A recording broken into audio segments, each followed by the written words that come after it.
आपल्या राज्याचे कर्तबगार मुख्यमंत्री देवेंद्रजी फडणवीस, मंत्रिमंडळातील आमचे सहकारी राधाकृष्ण विखे पाटील, योगेशजी कदम, विधिमंडळातील आमचे सहकारी विजयराव शिवतरे, महेश लांगे, अण्णा बनसोडे, शंकर जगताप, अमित गोरखे, शरद सोनवणे, बापूसाहेब पठारे, बाबाजी काळे, माजी खासदार अमर साबळे, माजी आमदार दिलीप मोहिते पाटील, राज्य सरकारचा उपस्थित असणारा सर्व अधिकारी वर्ग, आयुक्त उपस्थित आहेत, आमचे सगळे सहकारी उपस्थित आहेत, सगळे अधिकारी जमलेले, माझ्या पिंपरी चिंचवड परिसरातील प्रतिष्ठित नागरिक बंधू भगिनी, ज्यांचा आज आपल्या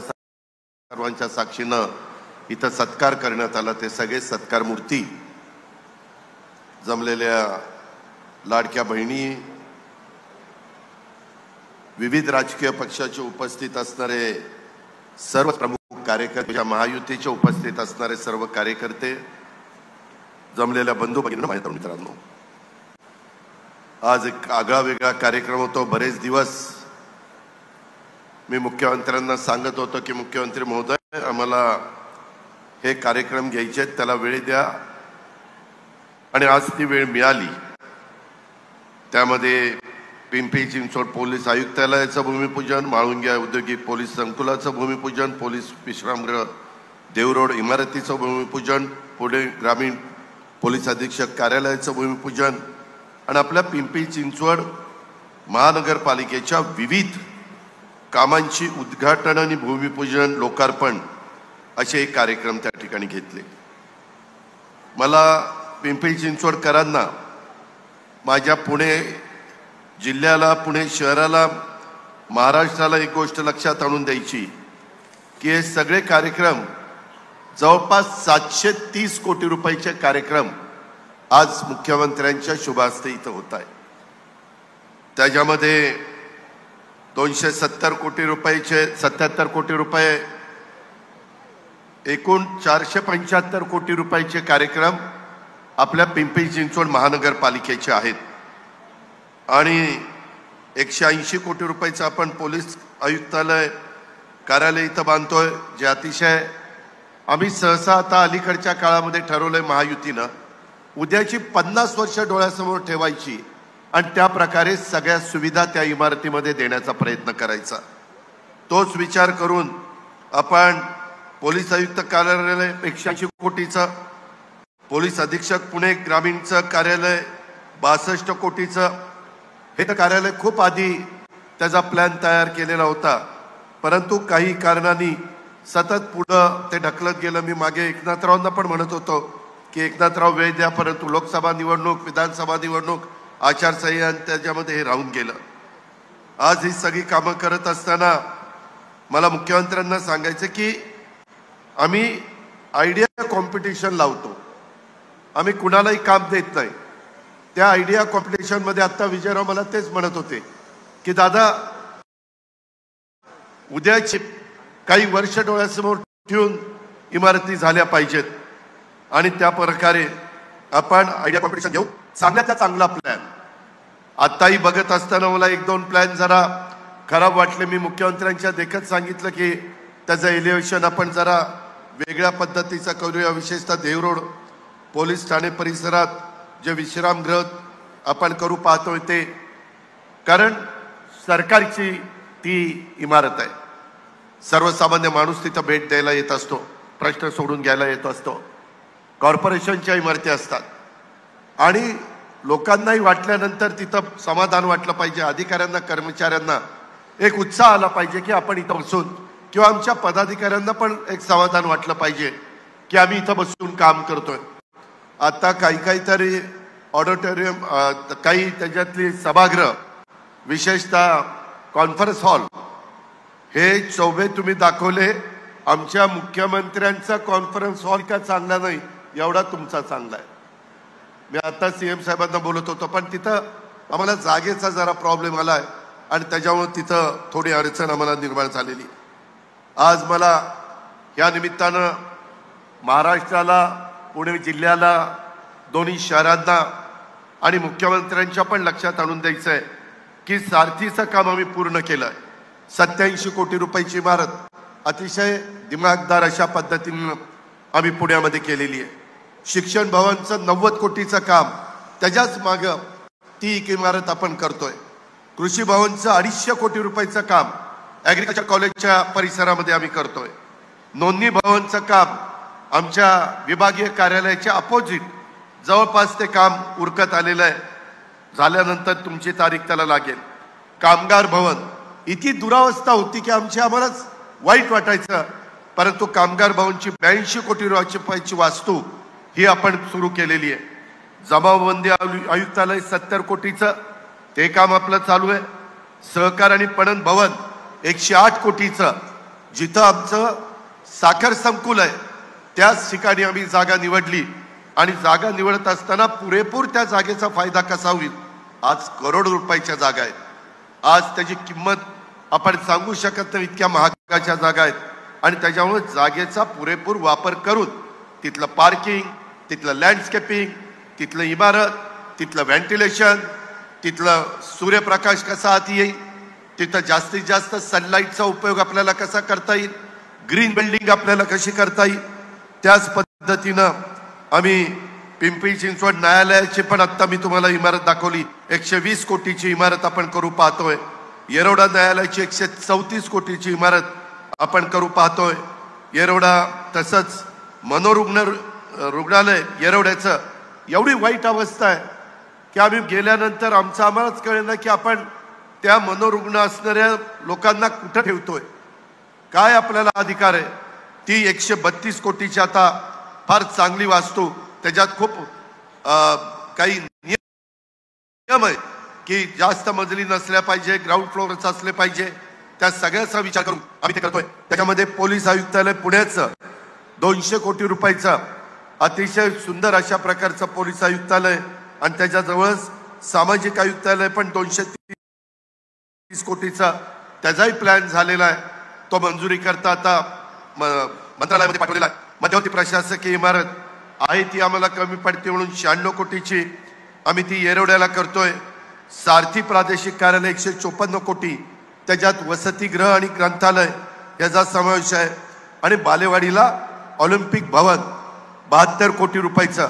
अनेक वर्ष मी प्रयत्न करत होतो, आत्ता कुठं त्याला गती मिळाली आणि ते काम सुरू झालेलं आहे. पिंपरी चिंचवड महानगरपालिकेचं पण मुख्यमंत्री महोदय इतके सुंदर आयुक्तालय आम्ही हातामध्ये घेतलेलं आहे. 320 कोटी रुपये आणि फर्निचर वगैरे धरून 400 कोटीच्या पुढे साधारण ती वास्तू जाईल. परंतु आमची पूर्वीची वास्तू ही अण्णासाहेब मगर, रामकृष्ण मोरे साहेबांनी उभी केलेली आणि त्याच्यानंतर बरंच आता पिंपरी चिंचवड वाढलंय. मुख्यमंत्री महोदय, परवा मी आढावा घेत होतो, आमची DPDCची मीटिंग होती, आम्ही सगळे खासदार आमदार सगळे होतो, अधिकारी होते. मला अधिकाऱ्यांनी अभ्यास करून एक कमिटी नेमली होती. त्यांनी सांगितलं 2054ला पुणे शहरापेक्षा पिंपरी चिंचवडची लोकसंख्या वाढणार आहे, पुणे शहरापेक्षा जास्त. आम्हाला पाण्याची समस्या भेडसावणार आहे. आम्ही आता भामा आसखेड असेल, आंध्र प्रकल्प असेल, पवना असेल, त्याचं पाणी आणतोय. लोकसंख्या वाढती, कुणी राज्यकर्ते असेल तर पहिलं पाणी प्यायला, दुसरं शेतीला, तिसरं इंडस्ट्रीला, आणि नदी सुधारचा पण कार्यक्रम चाललेला आहे. इतर पण वेगवेगळ्या प्रकारचे कार्यक्रम चाललेले आहेत. आणि हे सगळे कार्यक्रम चाललेले असताना त्यामध्ये कुठली कमतरता भासू नये अशाच पद्धतीचा आमचा प्रयत्न आहे. आता महेशने बोलताना सांगितलं, त्याला काय वाईट वाटलं माझं नाव घ्यायला मला माहिती नाही, परंतु अख्ख्या पिंपरी चिंचवडला माहिती आहे. 92 मी तुमचा खासदार झालो, 92 ते 2017 कुणी पिंपरी चिंचवड सुधारवला? 25 वर्ष झाली. प्रत्येक गोष्ट मी तिथं लक्ष देऊन करत असतो. आणि या इमारती अधिकाऱ्यांना विचारा, कितीदा बसत असतो, कितीदा चर्चा करत असतो, मार्ग काढत असतो. शेवटी आपण युतीमध्ये आहोत. ज्यांनी चांगलं केलं त्याला चांगलं म्हणायला शिका. एवढं काही कंजूसपणा दाखवू नका. मी तरी दिलदार आहे, ज्याने केलं त्याला मी त्याचं क्रेडिट देत असतो. आयुक्तालय मला वाटतं 15 ऑगस्ट 2018ला मुख्यमंत्री त्यावेळेस होते, त्यांनी केलं आणि आयुक्तालयाची बिल्डिंग आता त्या ठिकाणी होते. त्या बिल्डिंगला शोभे कितीदा बसलो आपण, कितीदा प्रयत्न केला. त्याच्यामुळं हे पिंपरी चिंचवड हे आपल्या सर्वांचं आहे. इथं सगळ्या सुविधा नीट मिळाल्या पाहिजेत. इथं कुठल्याही गोष्टी त्या ठिकाणी चुकीच्या होत्या कामा नये. आपले डबल फ्लायओव्हर घ्या, आपले रस्ते घ्या, आपल्या बाकीच्या सगळ्या गोष्टी घ्या. त्याच्यामध्ये एक गोष्ट मला मुख्यमंत्री महोदय तुम्हाला सांगायची आहे, तातवड्याला पशुवैद्यकीय विभागाची फार मोक्याची जागा आहे. मागे आपण यशदाला 100 एकर जागा तिथली दिली. यशदा हे अतिशय उत्तम अशा प्रकारे प्रशिक्षण देणारं आणि तिथं बाकीच्या सुविधा जसं मसुरी आहे त्या पद्धतीने त्या 100 एकरामध्ये करायचं कंपाऊंड झालेलं आहे. त्याच्यामध्ये आम्ही तुम्हाला तो प्लॅन दाखवू. त्यामध्ये मला वाटतं रामास्वामी का कुणीतरी लक्ष घातलेलं होतं आणि आता संबंधित अधिकाऱ्यांना घेऊ. त्यामध्ये काय झालं, तिथं 65 हेक्टर जागा आहे.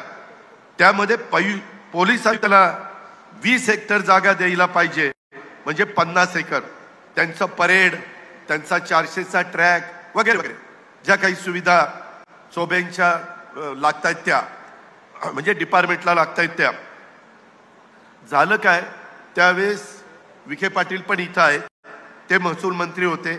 आपल्या त्या मागच्या घाई गडबडीत सगळीच्या सगळी जागा ही गृह विभागाला दिली गेली. त्यातली 20 हेक्टर जागा गृह विभागाला सफिशियंट आहे.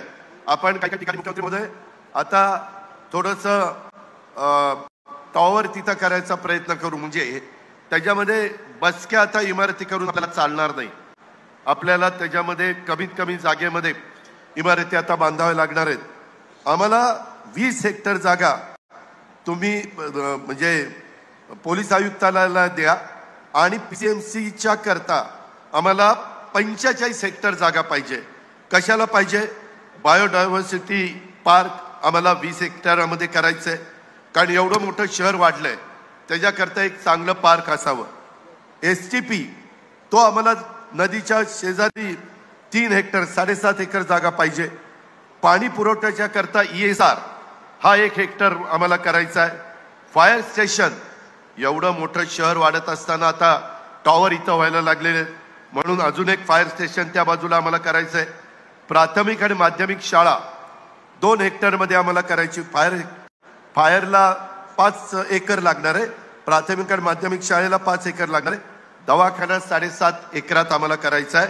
आणि कमर्शियल सिटी सेंटर करायचे 15 हेक्टरमध्ये.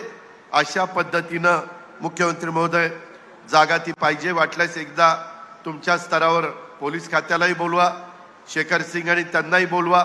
त्याच्यामध्ये कुठं शेखर सिंग जास्तीची मागत असेल तर बसून मार्ग काढता येईल.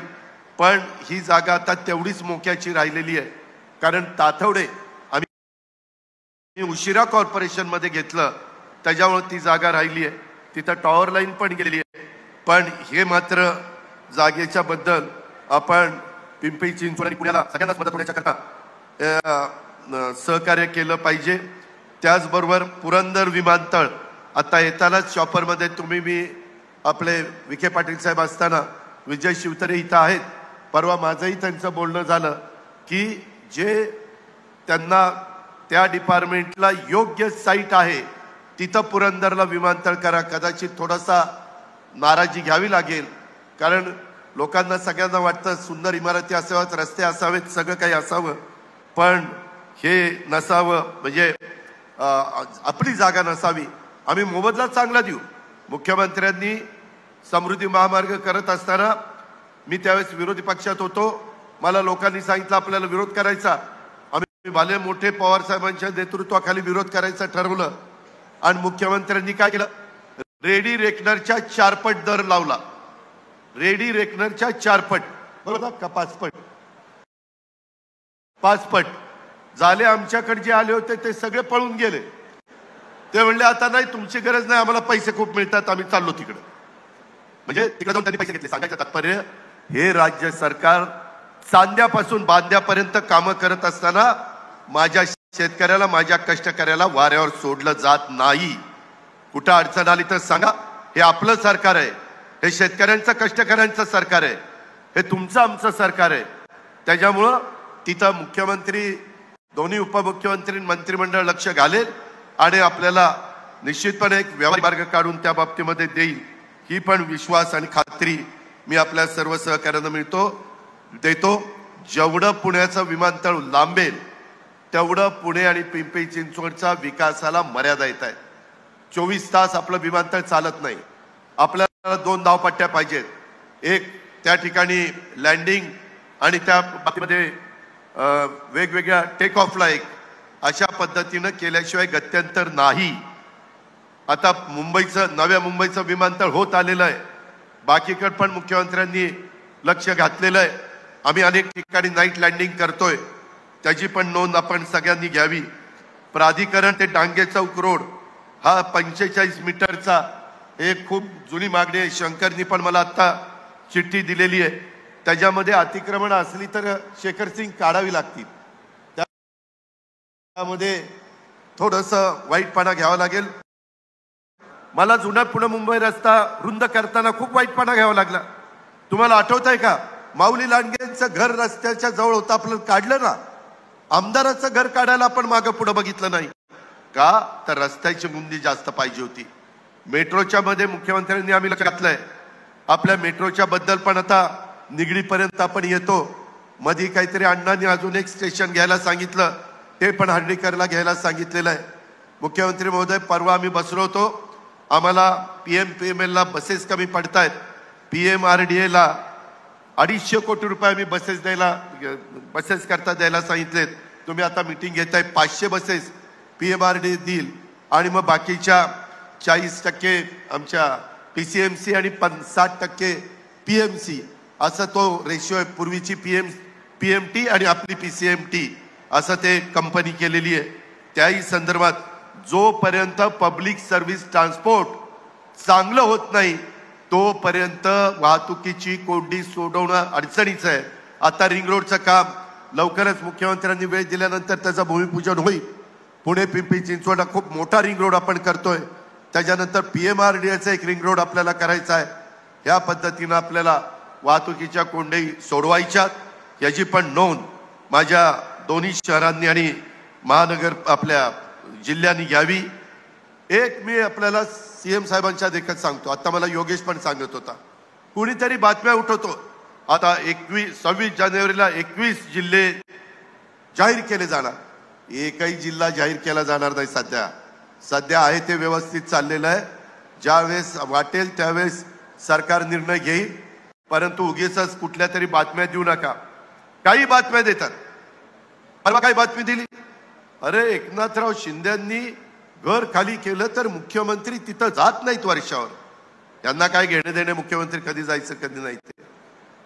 आणि वर म्हणले आता ते पाडायचं आणि तिथं नवीन बिल्डिंग बांधायची. मुख्यमंत्र्यांच्या लेखीचा 10वीची परीक्षा आहे.